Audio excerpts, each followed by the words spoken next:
Good morning. My name is Rusty Grice, and I am a aquaculture business specialist, not an economist. A big difference, and we have great economists around the country that help us with a lot of important issues. So, the funding for this effort was provided by Mississippi Alabama Sea Grant. You can see the co-PIs there, Dr. Swan, Simpier, and Stephen Dill, and myself. And it is really this is one of the products of the effort, and it's to help industry and all of the folks that are interested in the industry sort of get a head around what resilience farms have when there are different types of disasters. So when you think of disasters, it can be, as we've learned over the last day or so, it can be specific to your location, whether it's some type of environmental disaster, it could be a pandemic, it can be a hurricane, and the goal here is to, and there's a QR code for those. This is it's a 19-page PDF, so sometimes it helps if you want to scroll along, and of course we'll can provide the link to it. So with that, just a quick background. This is specific to off-bottom oyster, commercial oyster aquaculture. That's the space I work in, and I'm interested in the sustainability of farmers and the viability of their businesses. So basically, like we just spoke about, their floating systems and then their adjustable long line systems. As you can see, this is intended in the industry is for the high-end half-shell market. This is Pesh in New Orleans, and Ryan's here and has been very supportive of the industry. There's a tray of farmed oysters and some wild oysters there. You can see there's a little bit of difference in the meat to shell ratio, so that's sort of the marketability part of what the commercially farmed oysters is intended for. So the methodology was there are many people in this room and around the country that were asked to contribute what they see are indices that will help farmers be resilient in the face of different disasters. So that group of folks contributed, and from there were a couple of hundred suggestions, and over time it was pilot tested by other farmers that are here and participated in that. And from the pilot work, it was broken down into these main topic headings: business planning, we just talked about. With that, there are many subcategories, and then you can see the others. What I'm going to do, since it's a long document, I'll just go through a couple of the main topics to give you an idea of what's involved.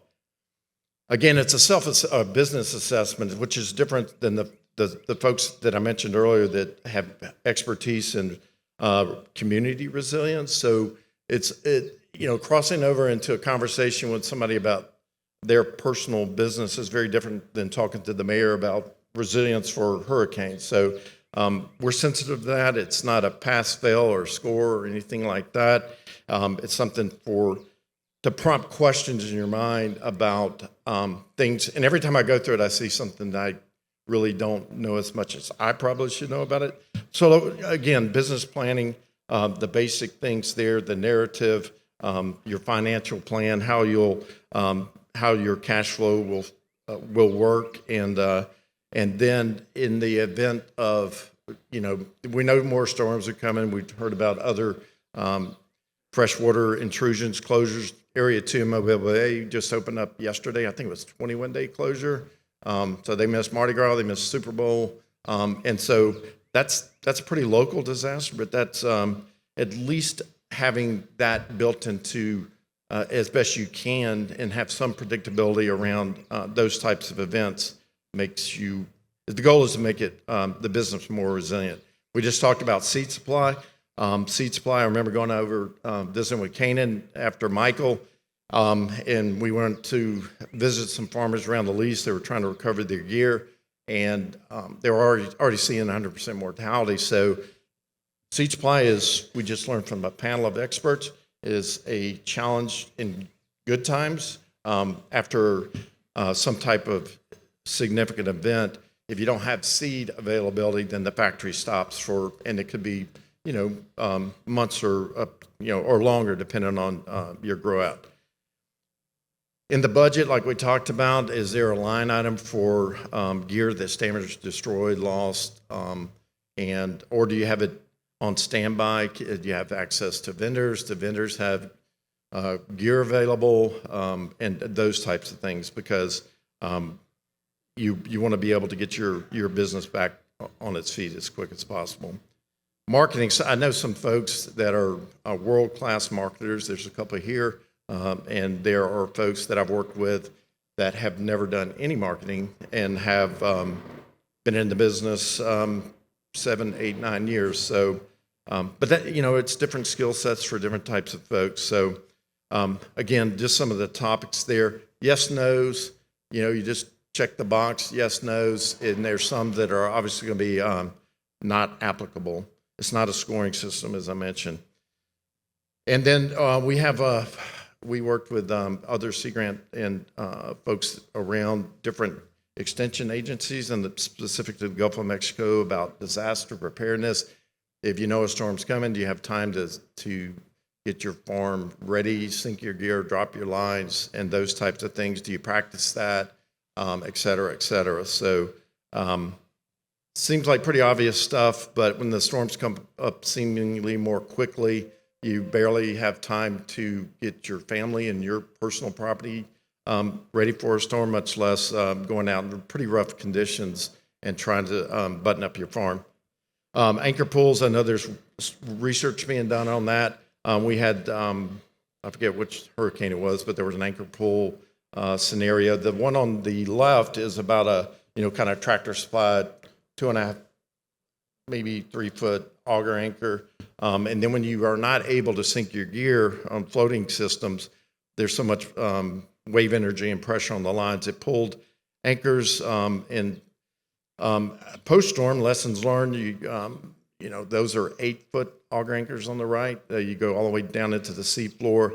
And one of the fellows I talked to in Prince Edward Islands, he installs farms up there for as part of his business, try to build your farm storm ready from day one. So maybe a $20 anchor versus a $120 anchor is a good investment.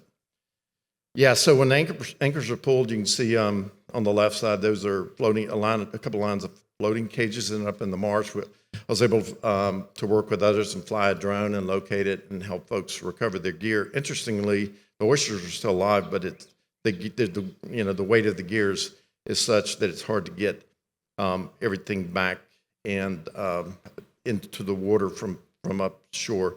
On the right, again, storm wrap gear around some upland interest there. And then in that scenario, again, if it's damaged, it's going to be difficult to, we'll at least be able to understand being able to replace that gear and the damage. Workforce is a critical part of any business, and particularly when you're talking about working on the water in pretty sometimes raw conditions, and then after some type of storm or event, you're going to possibly need extra help. And the types of folks that like to get in the water and swim around. I think this is maybe Vicki and Kelsey, a couple of our students at the time. And in this scenario, you can see it's pretty calm, but they were just practicing flipping cages into a drying position. And you need somebody that likes working around wildlife and dolphins and eagles. And Keller posted this picture after. Sorry, I should have warned y'all, but this was after a major storm, and this is several hundred yards offshore. But yeah, it's not for everybody. So again, going back to workforce development, it's not always a combination of pay and passion for the industry, so to speak.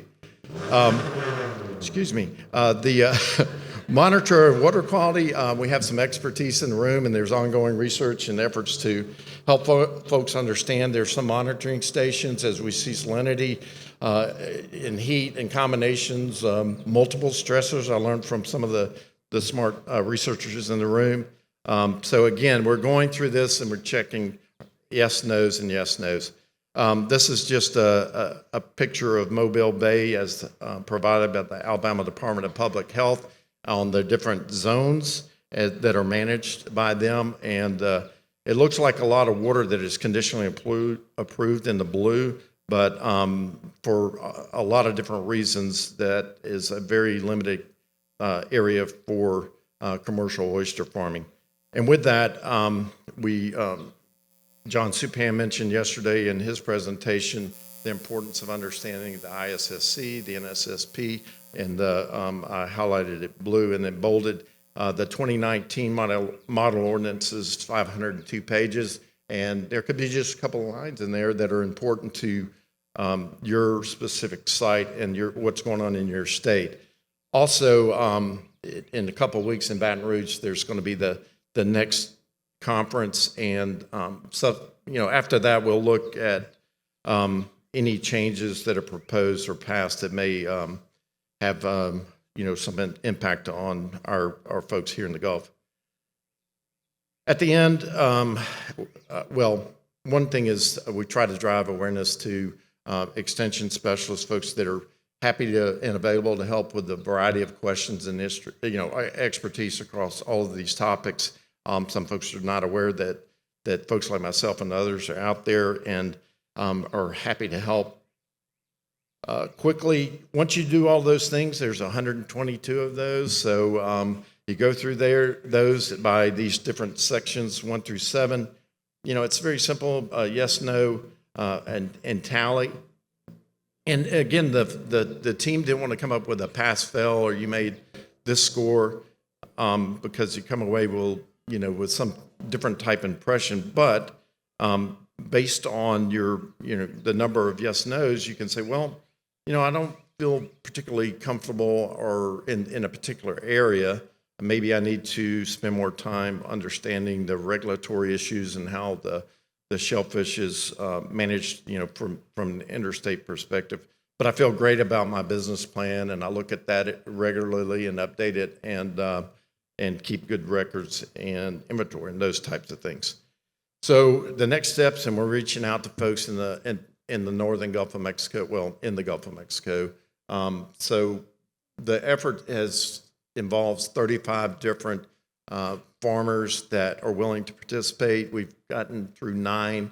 We've had 9 that have agreed to go through the index anonymously, but spend about an hour on the phone with us and tell us not any of their business, but based on doing the exercise where they see opportunities for programming from Sea Grant and other folks to, instead of just throwing some random workshop out there that may or may not have good participation, get more specific on issues that are immediate that folks need help with now. So with that, there's a $100 gift card incentive for participation.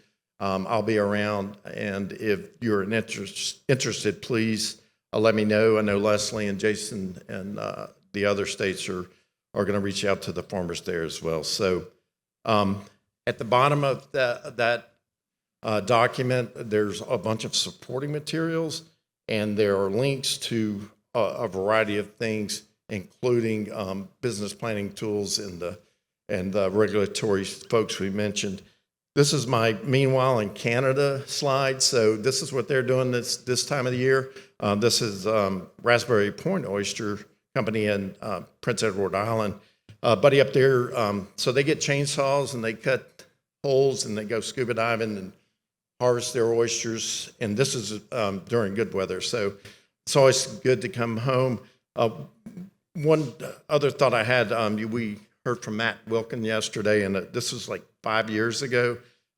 Matt came to the farm with others from the farm management agency, and they had a photographer, and Bill dumped a basket of oysters, and in the bottom there were these little oyster seed. The big one there in the middle is about the size of a dime, and you can see the juvenile crab next to it, and then a little bit below to the right is another little crab, and one thing every farmer I've worked with is very interested in the environment and the nursery and the habitat and the beneficial side of it. So again, this is just a way to try to help identify ways that folks like myself and others can help the farm industry and the farmers be more resilient. So thank you. And if you have any questions. All right.